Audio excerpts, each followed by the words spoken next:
This is the Talking Sports Podcast with Peter DiBiasi and John Rocco Trumpbour right here on YouTube and Apple Podcasts. Guys, welcome back to another episode of the Talking Sports Podcast.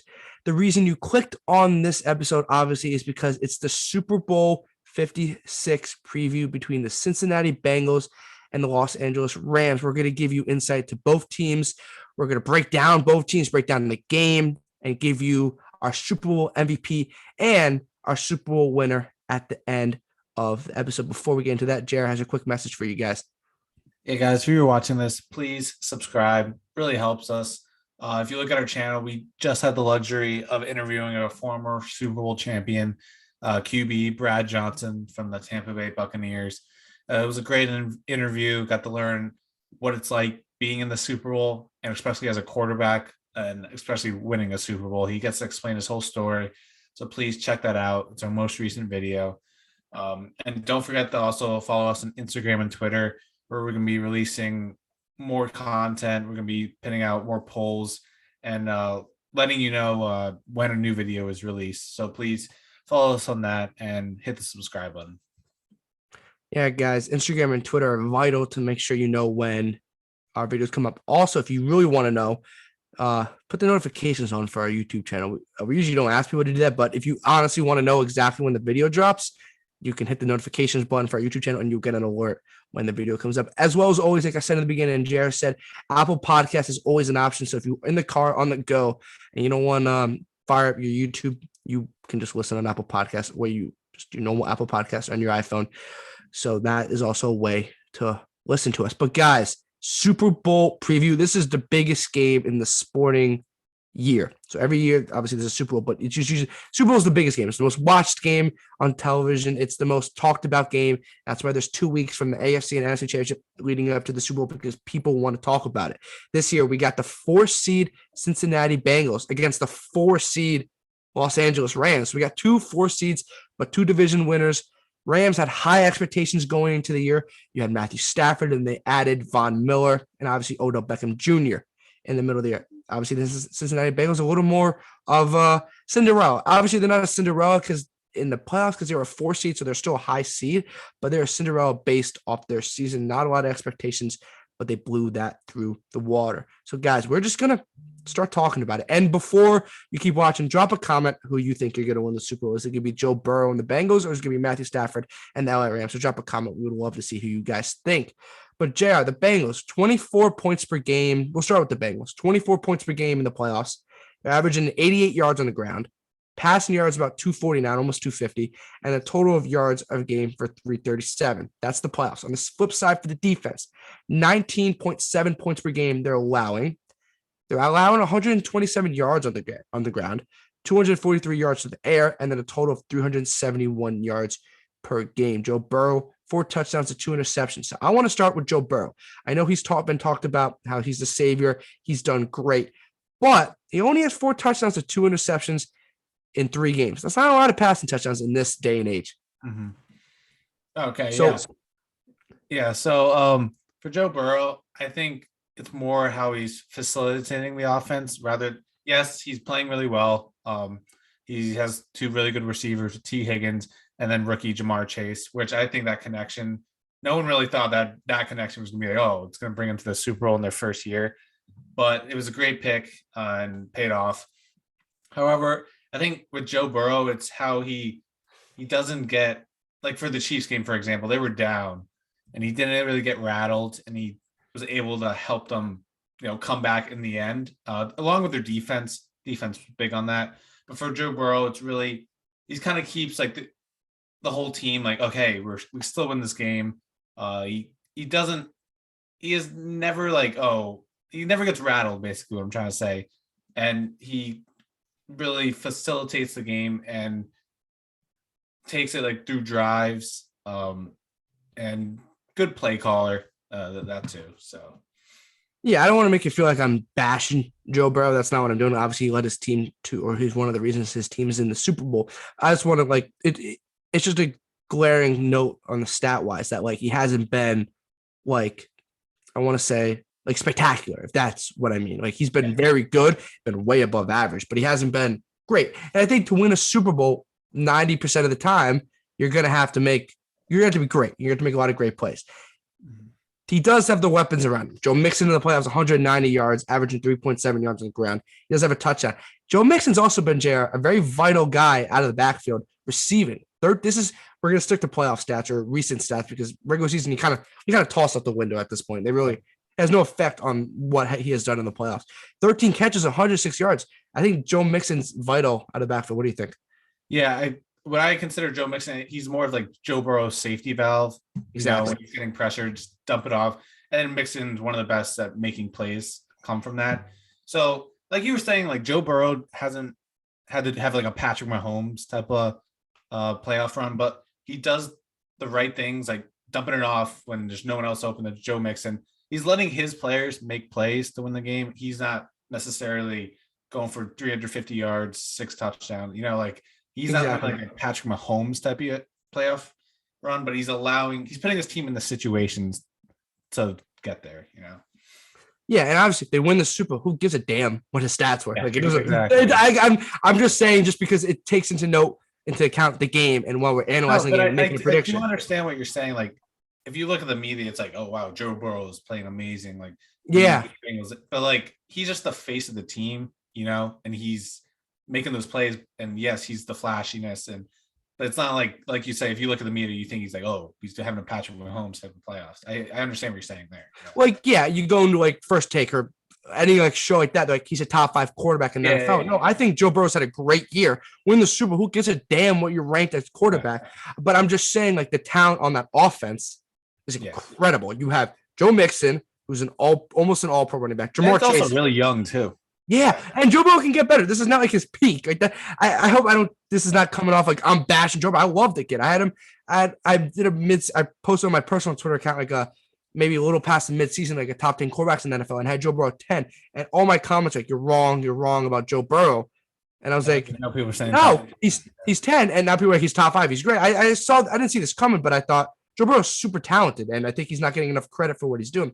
But he's had a great supporting cast. Joe Mixon, almost an all-pro running back. Jamar Chase, wow. Dude's a bona fide stud. 279 yards receiving, 20 catches, and a touchdown. T. Higgins, he's not talked about enough. Jamar Chase, rightfully so, 20 catches for about 280 yards. T. Higgins has 14 catches for 209 yards. Like, that's not that far off of Jamar Chase. He does not get enough credit, and he's going to have to be important because we know who Jamar Chase is going to see a lot of Jalen Ramsey, the best cornerback in the league. I think we can agree on that. Yeah. T. Higgins is going to be vital. What do you think about T. Higgins this weekend? No, I agree. T. Higgins is going to have to step up in those like Jamar Chase in the long drives. I think Jalen Ramsey's going to have his number. He's going to be all over him. The way I see Jamar Chase maybe getting a look is maybe like the end zone. He might get a one-on-one with Jalen. Like, okay, let's let Jamar make a play on that. But T. Higgins is going to need to step up in targets. He's going to get the targets. He had 10 targets against the Chiefs last game and led the team. But he's going to need to make those rack catches, yards after catch. He's going to need to make those big plays to put him in the field position to, score the ball. And he's going to see a lot of targets, definitely. And honestly, like if he starts, killing the Rams D, I could see maybe Jalen Ramsey start going on him, and then that opens it up for Chase. Because you can't, yes, you want to shut down Chase. He's obviously best receiver on the team, but if someone else is killing you, like you got to like make move, game plan for that too. I was listening to, I was listening to radio, and they were talking about sports radio, and they were talking about how the Rams love to play a lot of zone, and they like to keep guys on the side. And they had a scenario that the Rams could kind of like play on Sunday. They could have Ramsey on Higgins, right? Ramsey just follows Higgins. Like that's his guy because Higgins has been great. And they double Jamar Chase with their second and third corner or their second corner and a safety. That's actually smart. Jamar Chase has 2 guys the whole game, no matter what. So if Tyler locked up and then if Tyler Boyd's going to beat you, Tyler Boyd's going to beat you. And I think Tyler Boyd is vital because obviously Higgins and Chase, you can see a lot of effort. So Boyd's going to go against either the nickel corner or the third or fourth corner. He's not going to go against their top 2 corners. So he's going to be important. But I love that scenario because like people are like, well, Ramsey has to be on Chase. Yeah, Ramsey's gonna get tired. Like it's a long game. You put Ramsey on Higgins, right? Ramsey's better than Higgins. Like I think I'm taking Ramsey in that matchup. I love T. Higgins. Yeah. I'm taking Ramsey in the Maybe matchup. Higgins gets a catch or like a couple catches. Yes, but if you take basically Higgins out of the game and you're asking Chase, a young Chase, he's a rookie, great year, going against a double team the whole game, he's gonna get frustrated. Like that's a very good scenario for the Rams if I was the Rams. And then you just let that pass rush get after. We'll get to that in a second. But flip to the defensive side of the ball, and then we're going to give you guys some X factors on the Cincinnati Bengals and why we think if these happen, the Bengals are going to win. Quickly on the defense. Defense has been great. Yeah. Like, I don't think the defense is talked about enough because they don't have like the household names. They don't, you get Jesse Bates in the safety role, Von Bell, very good safeties, Mike Hilton, Eli Apple, Chidebe Ozue, the corners, like those aren't all pro, but they get after the quarterback with Trey Henderson and Sam Hubbard.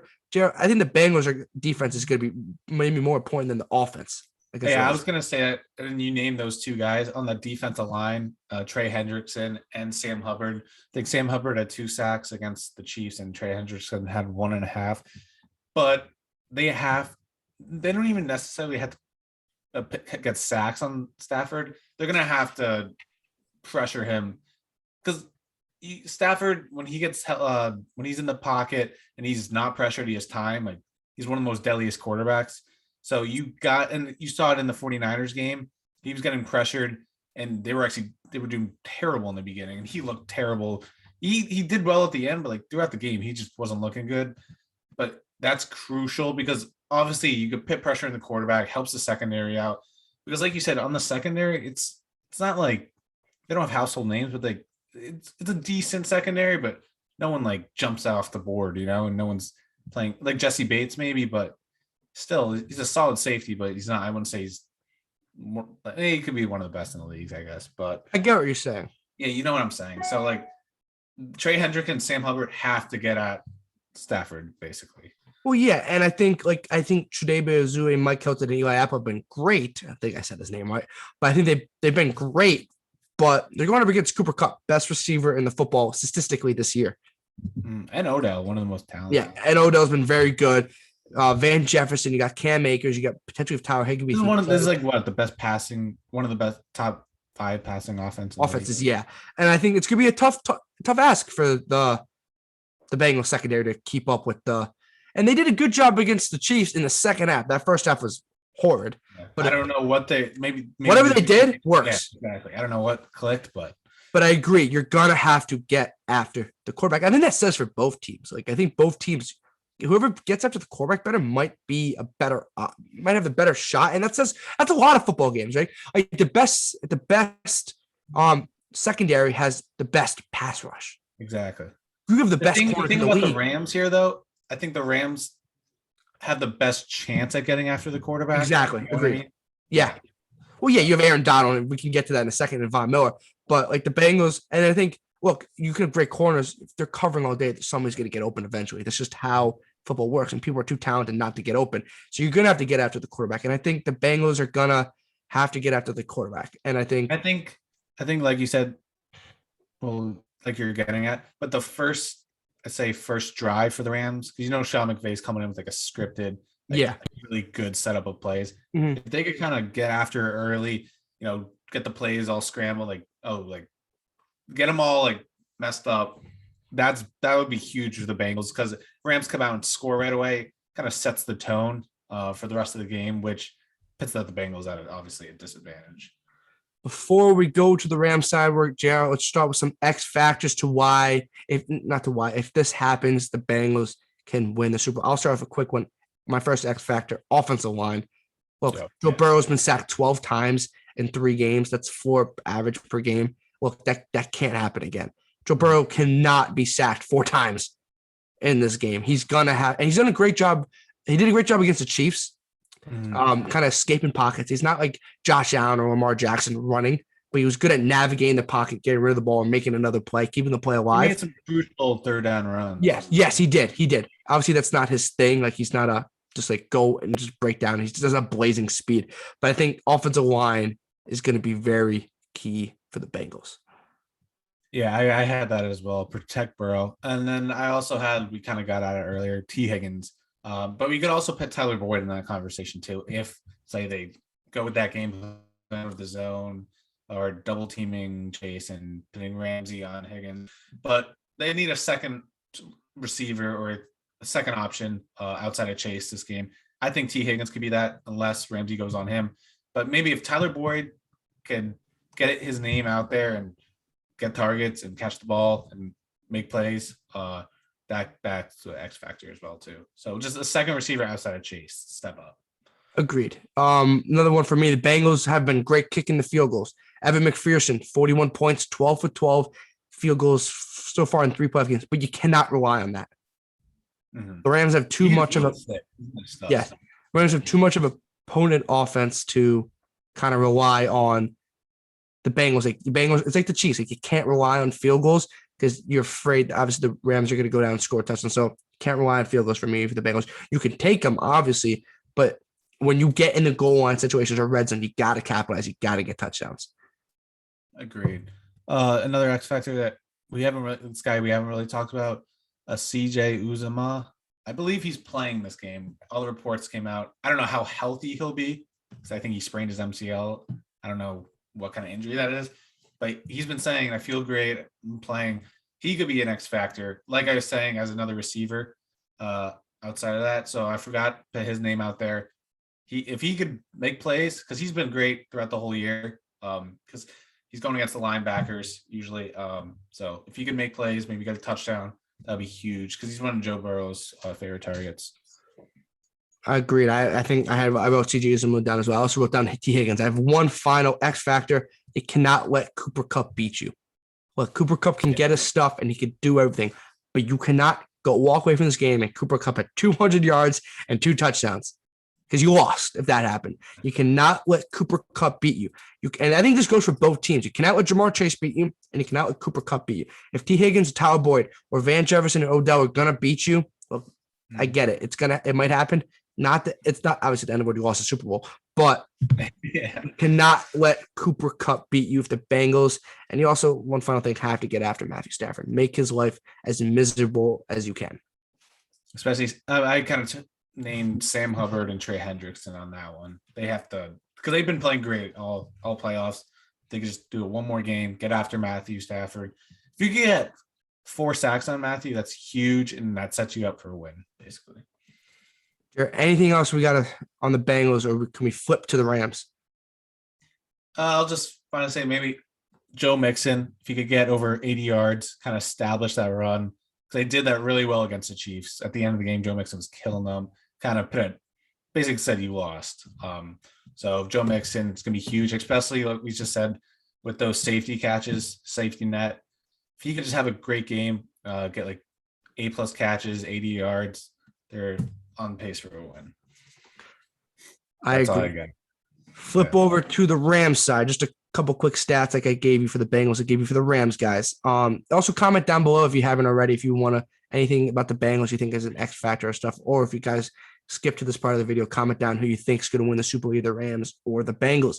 Rams averaging 28 points per game, averaging 94 yards on the ground, 305 yards through the air, and about 400 yards total in yards on the defensive side of the ball, allowing only 18 points per game. This is the playoff, guys, just to be clear, and only allowing 54 yards on the ground and only 220 yards in the air, and that's a total of 274 yards. So you kind of say the Rams have been a better defensive side of the ball than the Bengals have. Stafford completing 72% of his passes for about 905 yards, also 6 touchdowns and interceptions. We're going to start with Matthew Stafford, Jared. Just break down Matthew Stafford and what he has to do to get to the Rams to win a Super Bowl. Yeah, so for Matthew Stafford, especially on this Rams team and throughout his career, he's going to be throwing the ball. He always usually throws a ton of attempts. So like you kind of stated for the Bengals, his favorite target is Cooper Kupp. If you could just limit the amount of targets to Cooper Kupp, because that's just like his safety net. That's his go-to guy. He always looks for Cooper Kupp. If you can make him feel uncomfortable and not really, Cooper Kupp's always taken, so he's always having to make the next look and read, buys you time on defense for the Bengals. But that's how Bengals are going to stop Matthew Stafford, basically. But Matthew Stafford, he loves throwing that ball. He's always going to throw for a good amount of yards. So it's not like he's the Bengals are going to be able to stop him from throwing. But for Matthew Stafford, the key is it's his first Super Bowl. Can't let the nerves get to him, and he's a veteran, but he's kind of all new to this. So, but he's been playing well this whole playoff series. So I think Matthew Stafford, I think he's going to perform. I don't think he's going to have a bad game, which I'm pretty much saying. Yeah. Yeah, I agree. And obviously, Cooper Kupp's going to be vital for the Rams and for the Bengals to stop. Cooper Kupp, 25 receptions, 336 yards, and 4 touchdowns in the playoffs. But another name we have to throw out there, Jared. Odell Beckham Jr., 19 catches, 236 yards, and a touchdown. Look, he's been great. It's like the T. Higgins on the other side. Jamar Chase and Kupp get the popularity from the media, but you can't forget about Odell. You can't forget about T. Higgins. And I think if the Rams want to have success, because Cooper Kupp's going to be he's going to be heavily focused. He's going to be doubled. He's going to be heavily focused by the Bengals, and rightfully so. Odell, especially in the red zone, is going to have to be vital. I think also Tyler Higbee, if he's healthy enough to play, 9 catches for 115 yards. He's been very good, and he's a very good red zone target. And then one final thing, Cam Akers, Jared. 54 carries for 151 yards and also 62 receiving yards. He came back from that Achilles injury. Rams are only averaging 94 yards on the ground. I think if they can get the running game going and get a consistent running threat, I don't think it has to be a great running game. I think they have to have a threat of a running game. I think they're hard to stop in this game. Yeah, I like you said, it doesn't have to be a huge amount of running game, because to me, why it might not be a key factor is because the Rams necessarily really don't run the ball as much, and they haven't been doing it this playoffs. I think Akers had like 48 rushing yards last game. So to me, I do like their passing offense so much that their rushing game doesn't have to be incredible. Like doesn't have to be over 100 yards. Just got to be maybe like around 60 to 80. But back to what you said about like Cooper Kupp and Odell, the difference between Jamar Chase and T and Cooper Kupp and Odell is that the Rams do have Jalen Ramsey to shut down Chase, whereas the Bengals don't have someone to shut down Cooper Kupp. And that's why I think, and teams could have tried to stop Cooper Kupp. They knew Cooper Kupp's the whole offense this whole year, but he still finds a way, whether it's a screen. That's why he's so versatile. He could go deep, he could screen it. So I don't think it's going to be possible to stop Cooper Kupp, but you can contain him a little bit, hopefully. And that's where Odell's got to step up, which he has. He got over 100 yards last game. So I think that tandem's going to be really hard to stop, especially with a veteran quarterback, Stafford, throwing them the ball and getting them the ball. So that's the difference. I think this tandem is a little better than Chase and Higgins standpoint. I 100% agree. I think we all know Cooper Kupp heavily involved in the offense from game 1 to today to the Super Bowl, and he just hasn't been able to stop. So it's easier said than done.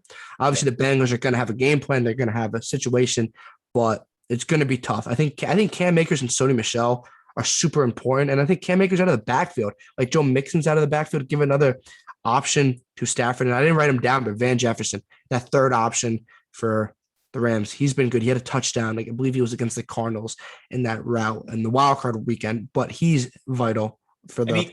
He's sometimes like the forgotten man. Exactly. They'll throw like a deep pass. It's like Van Jefferson. And then you're like, oh, wow, this guy. Like, yeah. He'll have that one play that everyone's like, damn, that won him the game or something. Yeah, because you have Odell and Cooper and either Higbee and Akers get so much focus. They forget about Van Jefferson. We're going to flip over, keep on the Rams side, the defensive side of the ball. We got in the secondary, you got obviously safeties, Nick Scott, Jordan Fuller, Taylor Rapp. But we're going to talk about Jalen Ramsey a little. Jalen Ramsey, best corner in football. He, like we said earlier, is going to have a tough task. Is he going to go against Jamar Chase? Is he going to stay with T. Higgins? Are they going to double Jamar Chase? He's going to be vital. And then, obviously, the pass rush, Jared. You got Leonard Floyd, Von Miller, and Mr. Aaron Donald. Rams defenses, they're flying high, only allowing 18 points per game in this playoffs. Mm-hmm. And I think that Von Miller pickup that you were talking about earlier is going to be crucial for them, because Von Miller knows what it's like to win a Super Bowl. He did against the Panthers, where he's obviously was in his prime at that point. He's a little older now, so I'm not saying he could be at the same level, but he knows what he has to do. And then also Aaron Donald, he's hungry. He went to the Super Bowl, got kind of, I wouldn't say blown out, but it was just a bad game for the Rams. He's hungry he wants a Super Bowl. And those, especially Aaron Donald, I mean, that defensive line had 0 sacks. last game, and you saw that they struggled against the 49ers. So that's definitely a reason why they struggle, because I feel like this whole team feeds off that defense with Aaron Donald and Jalen Ramsey. And when Aaron Donald's getting at that QB, we saw it in the Buccaneers game. Tom Brady was having trouble. Like it was hard to watch because every play is Aaron Donald, Aaron Donald. So he's definitely going to see some double teams, and that's when you need guys like Leonard Floyd and Von Miller step up. But like you said, the key to this game is getting to the quarterback. And I think the Rams have a really good shot at getting to the quarterback this game. Yeah, and I think Donald and Miller, obviously Miller's trying to get that second, and Donald's trying to get the first, and Jalen Ramsey's trying to get that first. They're gonna have a chip on their shoulder. I think they're gonna be very important. I'm going back to the offense really quickly because I just forgot about one Matthew Stafford thing. I know we talked about his game against the 49ers. I think you and me talked about this privately off air, how Stafford's deep ball wasn't great in that game from any means, and their offense was still really good. Yeah. So that's scary. Just throwing that out there. That Stafford, watch that game. His deep ball was not on. Yeah, he almost threw that interception that yes, we would have lost them the game. Yeah. I'm just throwing that out there. Stafford was not on through the deep ball. If he's on, it's tough for the Bengals to stop. I just want to throw that there. Just keep on the defense. But yeah, defense is going to get after, or they're going to try to get after Joe Burrow. And I don't know if the Bengals line hasn't shown me enough to be like, you know what? They can fix it. Yeah. Well, you went against the Raiders, solid D-line. You went against the Titans, solid D-line. Very good run D-line, but not a great pass rush D-line. Obviously, the Chiefs had probably the second best D-tackle in Chris Jones. But have they seen Von Miller and Aaron Donald, like, with a corner like Ramsey on the outside? Like, I don't know. I don't want to give away who I'm thinking who might win this game, but I just think, like, that pass rush, it's going to be tough to stop against anybody in general. Yeah, and what I mentioned, like the Rams are getting it after the Buccaneers, but the Buccaneers also had Tom Brady, one of the best quarterback of all time. So he knows how to handle that, even though it was just annoying them. They have Joe Burrow, he's proven himself. He's still really young, and I don't know how he's gonna, get past that. So if he keeps getting hit, that might be the game because. I mean, he's very determined, and he'll get hit. He'll back. You saw him with that injury. He'll get hit back up, but there's only so much a quarterback can take, especially a young quarterback. And if he's got to worry about getting hit all the time, he might not make the best throws each time. I agree. We're gonna finish up the Rams with a couple X factors. I'll start. I think you got to get Cooper Kupp involved early and often. He's your go-to guy. Don't go away from him. There's nobody on that Bengals secondary on their corners that I think can stop Cooper Kupp or is on Cooper Kupp's level on Cooper Kupp's level, talent level. Get Cooper Kupp involved early and often. Jalen Ramsey's not on the Bengals. Get him involved early and often. And I think also Matthew Stafford. He's done great. Only one turnover, one interception this postseason. But, he tends to throw some interceptions, definitely in the regular season, but only one interception, to 6 touchdowns. He plays a mostly clean game. Rams are going to be fine.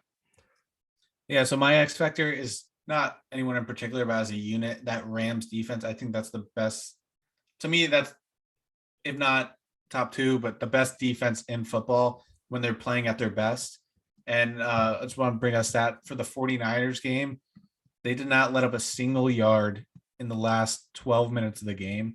So that when they're playing at their best, it's really hard to beat that defensive unit. So that's a key factor. They got to get it, like we said, get at the quarterback, cover the receivers. And as a unit, yeah, that's definitely an X factor for me. And one final X factor, get after Joe Burrow. Make him uncomfortable. Make his game uncomfortable. Don't let him get going and just get after like the Titans got after him. And that's it for me for the Rams X factors. Anything else, Jerry, you got for the Rams? Yeah, I'll just say OBJ. I think he's due for a big game. I think they're going to be, like we said, game planning for Cooper Kupp. And I think Sean McVay is going to know that. He's going to set up a lot of, especially the way he's been playing, he's going to set up some more plays for OBJ, look for some more deep balls from him. Because he's one of the best athletes in the league. And he's been injuries killed him. Browns kind of killed him. So he's still one of the best wide receivers in the game. So look for him to get the ball. Okay, guys, we previewed the Bengals. We gave you everything about the Bengals, all the information you need. We also gave you our X factors for the Bengals. Then we flipped on the other side. We gave you everything we need to know and you need to know about the Rams. We broke down both teams and the Rams X factors. We gave you both teams X factors. Now it is time. If you stayed for the whole video, which you should have, our prediction, who wins the Super Bowl 56 and who wins Super Bowl MVP. Jared, I'm going to start with you. Who's winning Super Bowl 56 and who's winning your Super Bowl MVP? All right. So for Super Bowl 56, I got the Rams winning by a score of 27-20. I was thinking maybe 27-17, but I put a one-score game. Want to see a good game. I just think the Rams, the names on the Rams team is just gonna be too much for the Bengals. So I just can't see the Bengals winning it, in my opinion. But who knows what'll happen? This is my prediction. And then for my Super Bowl MVP, I got Matthew Stafford in his first Super Bowl ever. I think I had Matthew Stafford winning MVP of the season in my past season preview, but now I got him winning Super Bowl, the MVP of the Super Bowl. I really like Matthew Stafford, and I think if the Rams are going to win, he's going to be the key cause of that. So yeah, I know it's the quarterback. The quarterback always wins Super Bowl MVP, but that's what I'm going with. I couldn't agree more with the score, or basically the score you got winning. I got the Rams 27 and the Bengals 21. So I'm 1 point away. I agree. It's going to be a one score game. I think the Rams pass rush is too much with Donald and Miller and Floyd. And I think Jamar Chase against Ramsey, or just Ramsey in general, is going to be too much. Joe Burrow, first time in this big game. I know it's Stafford's first time big game, but Burrow's young. Stafford is a veteran in this league. I think the Rams are just more experienced. McVay's already been in the Super Bowl. He knows what to expect. He knows what not to do. Zach Taylor was a horrible coach for the first 2 years in the NFL. Like, hasn't never been on this level. This first time. It's always tough for the first time head coach to be in the Super Bowl. It's a different level. I think Cooper Kupp's too much, and I think the Rams' experience is way too much. And they got Odell and they got Von Miller for a reason. They didn't just go to lose the Super Bowl. Rams 27, Bengals 21. MVP, I went bold. I could have went Stafford. Like, I was like, okay, the quarterback always wins. I just wanted to spice it up with him. I went Von Miller. Ooh, okay. I went Von Miller. Look, do I think he's probably going to win? Is he the favorite? Probably not. But why not? Von Miller, I'll tell you that. Yeah. Hey, Von Miller, 2 to 3 sacks he's going to get in the game. He's going to maybe force a fumble by Joe Burrow. I think Von Miller has a great game. I could either see Von Miller or Aaron Donald winning it, but obviously Stafford might win it, and I think that's probably the most logical pick, Stafford or Kupp. I wanted to go a little bold, but Jared and I agree. We have Rams 27. He has Bengals 20. I have Bengals 21. But the consensus is Rams are your Super Bowl 56 champions. And guys, here's my I just want to say one thing. My sleeper Super Bowl MVP, and who I kind of deep down want to win it, Jalen Ramsey. Maybe a pick six somewhere in there. Who knows? But yeah. Just wanted to say that, put it on camera just in case he wins it. Yeah, why not? Guys, comment down below who you have winning your Super Bowl, and if you want to add who you have winning Super Bowl MVP. Guys, this was another episode. This is where our Super Bowl 56 preview show. Guys, more podcasts are going to be coming out. We're going to do some NFL coaches podcast, kind of grading the coaches that just are hired, maybe some NBA trade deadline video, but you guys are definitely not going to want to stay away from this channel. Jerry, anything else you got to say before we sign off? Yeah, please don't forget, we just posted an interview with Brad Johnson. Check it out. Really great interview. One of our best. It's, you're hearing the stories of a Super Bowl champion quarterback. He played with John Gruden. So please check that out if you're watching this. And don't forget to subscribe. Guys, until next time, this was the Talking Sports Podcast with Peter DiBiasi and John Rocco Trumpbour. Thank you so much for tuning in.